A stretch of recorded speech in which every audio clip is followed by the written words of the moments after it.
You need to be aware of the forces that influence your behavior, and cultural norms are a massive influence that we're often unaware of. Cultural norms are essentially group consensus at scale. Norms lurk in the background. We rarely think about them, and unless we are actively challenging them and making sure they are valuable, they will eventually become collective illusions. Simply put, collective illusions are situations where most people in a group go along with a view they don't agree with simply because they incorrectly believe that most people in the group agree with it.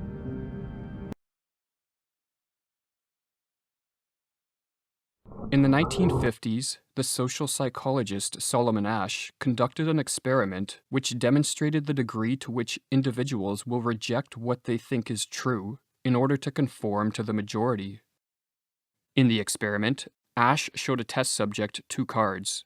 On the first card was a single line, and on the second card were 3 lines, A, B, and C, with only line C being the same length as the line on the first card. Asch instructed the test subject to state which line on the second card was the same length as the line on the first card. However, before the test subject gave an answer, they witnessed 7 Confederates, or individuals who were in on the experiment, state that line B was the same length as the line on the first card. Rather than state the obvious truth, the test subjects gave the same wrong answer as the group 37% of the time. And of the 123 test subjects who took part in this experiment, 2/3 went along with the group at least once. Subjects didn't necessarily conform straight away. Some started out defying the group for a couple of rounds, but became gradually more hesitant and quiet before conformity eventually kicked in. Asch proposed that conformity could be explained by distortions occurring at any of 3 levels: perception, judgment, and action. At the action level, subjects believe the majority are wrong, but go along with them anyway. At the level of judgment, subjects perceive there is a conflict, but reject their own judgment, concluding the majority are right. At the level of perception, subjects' perceptions are genuinely distorted by the majority answers. A recent neurological study by Burns and colleagues investigated these 3 explanations, using magnetic resonance imaging to examine the brain activity involved in this social phenomenon. 32 subjects were tested in all, and this time the task involved mentally rotating 2 3D objects to decide whether or not they matched. As with Asch's experiments, the rest of the group were Confederates instructed to give predetermined right or wrong answers. Consistent with Asch's findings, subjects on average conformed 41% of the time. But of course the main thrust of this experiment was to see what parts of the brain were associated with this conformity. If conformity occurred at the level of perception, areas like the occipital and parietal lobes used in visual spatial awareness would be expected to show activity. If it occurred at the level of judgment and action, other areas would be predicted, such as the orbitofrontal cortex used in decision making. The MRI scans showed activity in the occipital parietal network, supporting the perception explanation. If it's true that subjects' perceptions are genuinely distorted, that means that group opinion has the potential to affect an individual's information processing on a very profound level. Now, I'd suggest it's not possible to generalize these results back to Asch's subjects. I'd suggest there's a substantial difference in difficulty between the 2 tasks, so that with the rotation task, subjects might well be more prone to rely on other people's judgments. To be sure the same brain processes are at work in Asch's experiment, subjects would have to be tested doing his single line task. And even though the perception explanation was supported here, we know that the other 2 processes do exist. We can all think of instances in our lives when we've knowingly gone along with the majority despite private reservations or preferences. There are loads of human mechanisms that can work for us or against us. Our pattern-seeking behaviours led to all kinds of scientific breakthroughs, where we've correctly identified valid patterns in nature.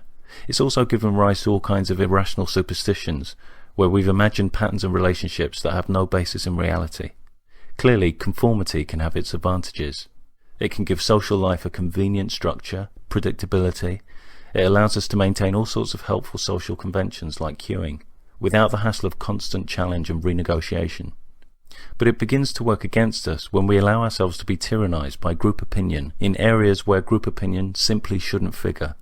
We can end up distorting huge chunks of our authentic selves for absolutely no good reason. Chunks of autonomy, personal desires and preferences that have no impact on others, valid objections on important issues. It's my contention that we give up a lot more than we know. Pressure to conform is pervasive and insidious. In a 2007 study into how we assess group opinion, Weaver and colleagues found that hearing an opinion repeated 3 times by the same person in a group had almost exactly the same impact as hearing the same opinion expressed by 3 different people in a group. Weaver argues that we assess an opinion's popularity by how familiar it is to us, how many times we've heard it. And unfortunately, our brains don't always distinguish between an opinion expressed by many individuals and an opinion merely repeated by the same few. We can be self-defeating in our conformity. Say we have a group of people holding opinion X.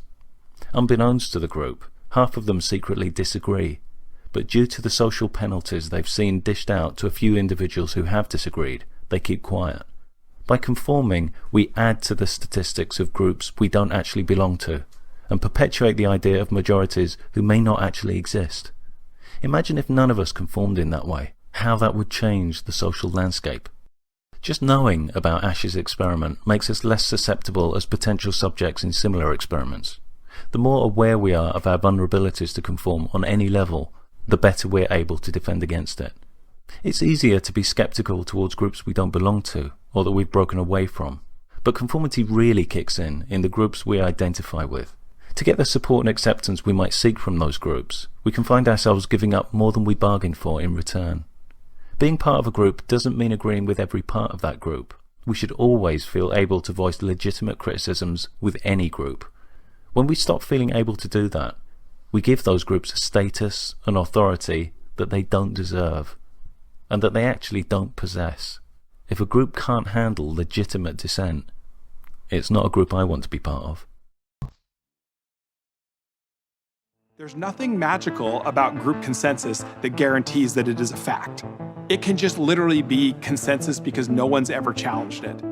It may be a collective illusion.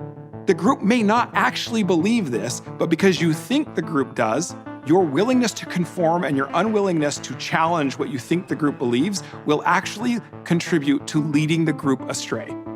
In fact, history is littered with examples of groups erring in massive ways, and there's an enormous cost socially.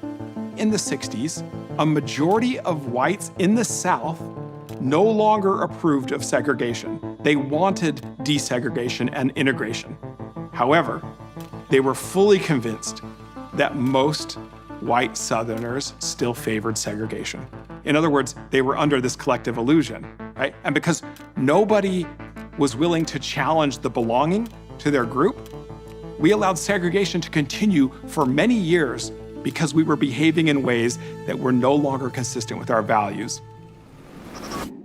We are now in an environment where free expression, the ability to disagree openly, is under such threat by a vocal fringe that recognizes that the only way that they can get their way is to convince you that the majority believes something they don't, and allow conformity bias to do the rest of the work. The cost to you of giving up your private values in the name of conformity is that you may actually come to believe the very thing that you don't agree with right now. We have to create the space that protects differences of opinion, that allows respectful disagreement in ways that are productive.